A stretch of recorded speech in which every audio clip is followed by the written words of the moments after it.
Sí, realmente una vez arreglado lo puedo usar cuando quiera. Es una pasada, entonces...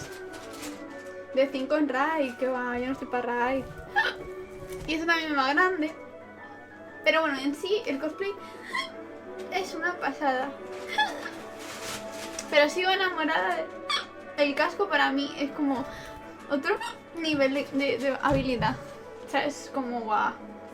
¿Cómo se le puede dar también a esta mujer hacer cosplay? Yo tardaría por lo menos 2 años en hacer algo así.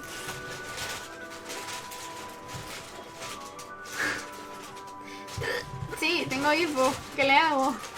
Voy a ir a por agua. Bueno, dejo esto y vuelvo, ¿vale?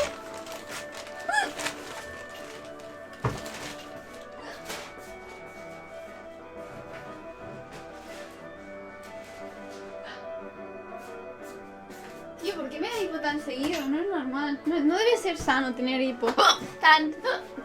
Joder, Tidro, que